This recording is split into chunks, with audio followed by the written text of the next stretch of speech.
नमस्कार.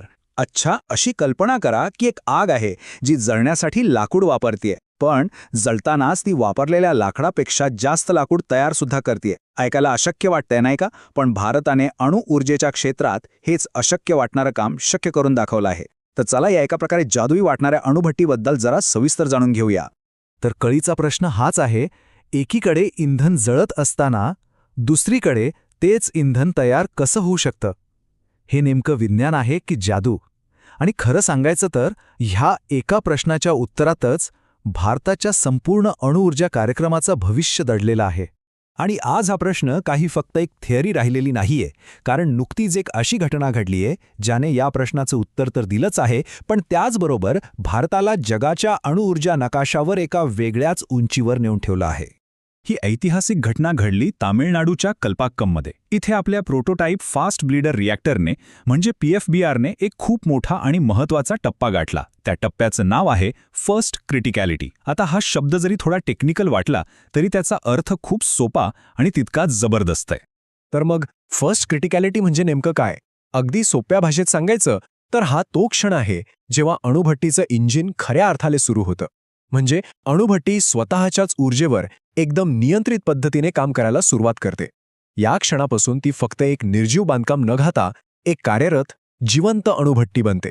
पण इथे एक प्रश्न उभा राहतो की भारताने इतकी दशकं, इतका पैसा आणि इतकी मेहनत ह्या एका विशिष्ट प्रकारच्या अणुभट्टीवर का खर्च केली?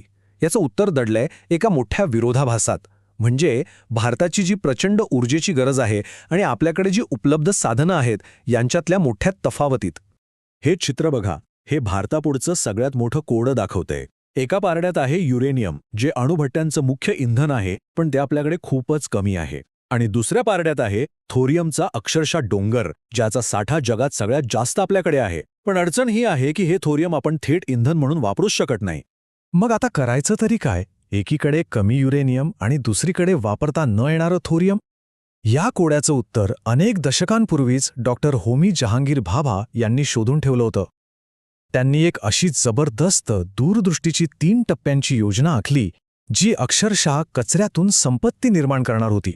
ही योजना खरंच खूप सुंदर आहे. बघा, पहिल्या टप्प्यात आपल्याकडे जे थोडंफार युरेनियम आहे ते वापरून वीज बनवायची आणि त्यातून एक बाय प्रॉडक्ट म्हणून प्लुटोनियम मिळवायचं. मग दुसऱ्या टप्प्यात ह्याच प्लुटोनियमचा वापर फास्ट ब्रीडर रिॲक्टरमध्ये करायचा, ज्यातून जास्त प्लुटोनियम तयार होईल आणि सोबतच आपलं थोरियम एका नवीन इंधनात बदलेल. आणि मग तिसऱ्या आणि शेवटच्या टप्प्यात हे जे नवीन इंधन मिळाले ते वापरून थोरियमच्या अफाट साठ्याचा उपयोग करून घ्यायचा. म्हणजे सगळ्यात कळीचा मुद्दा हा आहे की ही संपूर्ण योजना दुसऱ्या टप्प्याच्या यशावर अवलंबून आहे. आणि आपला हा जो PFBR आहे तो याच दुसऱ्या टप्प्याचा कणा आहे. तो यशस्वी झाला तर आणि तरच आपण तिसऱ्या टप्प्यापर्यंत पोहोचू शकतो आणि आपल्या थोरियमच्या खजिन्याचा वापर करू शकतो. तो एक प्रकारे पूल आहे. बरं, आत्तापर्यंत आपण काय आणि का हे पाहिलं. आता वळूया सगळ्यात रंजक भागाकडे, ते म्हणजे कसं. ही अणुभट्टी वापरलेल्या इंधनापेक्षा जास्त इंधन तयार करण्याची जादू नक्की करते तरी कशी?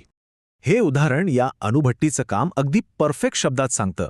ही अणुभट्टी जितकं प्लुटोनियम इंधन वापरते त्यापेक्षा जास्त प्लुटोनियम तयार करते. आणि म्हणूनच याला ब्रीडर असं म्हणतात, कारण ते इंधन ब्रीड करतं, म्हणजे एका अर्थाने जन्माला घालतं किंवा तयार करतं. आता ह्या तक्त्याकडे पाहिलं की फरक लगेच लक्षात येतो.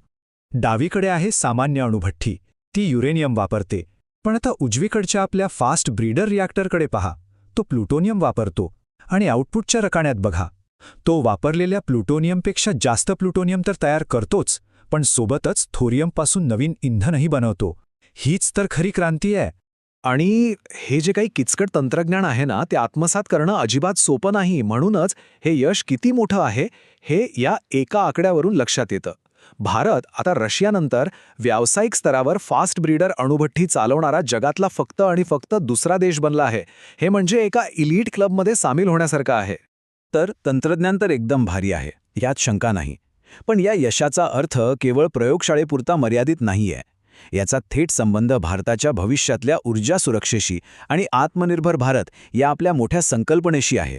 आजच्या तारखेला भारताच्या एकूण वीज निर्मितीत अणुऊर्जेचा वाटा फक्त 3.1% इतका आहे. आता हा आकडा कदाचित लहान वाटू शकतो, पण यामागे दडलेल्या भविष्यातल्या योजना मात्र प्रचंड मोठ्या आहेत.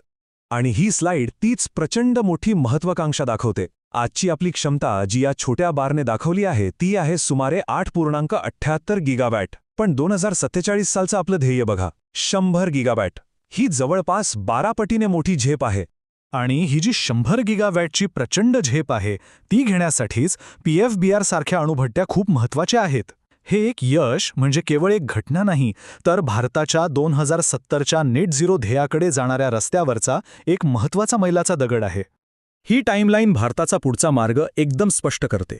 2025 मध्ये खासगी कंपन्यांना सहभागी करून घेण्यापासून ते 2033 मध्ये नवीन, छोट्या आणि आधुनिक रिॲक्टरची निर्मिती करण्यापर्यंत प्रत्येक टप्पा हा विचारपूर्वक आखलेला आहे. आणि या सगळ्याचा शेवट 2070 मध्ये नेट झिरोचा अंतिम ध्येय गाठण्यात होणार आहे. थोडक्यात सांगायचं झालं तर या PFBRच्या यशामुळे 3 अत्यंत महत्त्वाच्या गोष्टी साध्य होतात. एक म्हणजे देशाला 24 तास 7ही दिवस चालणारी स्थिर वीज मिळते. 2. आपण अणुऊर्जा तंत्रज्ञानात पूर्णपणे आत्मनिर्भर होतो. आणि 3. हवामान बदलाचा सामना करण्यासाठी आपल्याला एक खूप मोठं आणि प्रभावी शस्त्र मिळतं. तर मग शेवटी प्रश्न हाच उरतो, कल्पाकम इथलं हे यश भारताला खऱ्या अर्थाने ऊर्जा स्वयंपूर्ण आणि स्वच्छ ऊर्जेच्या दिशेने नेणारा एक निर्णायक क्षण ठरेल का? याचं उत्तर तर भविष्यच देईल. पण इतकं नक्की की सुरुवात खूपच दमदार झालीये.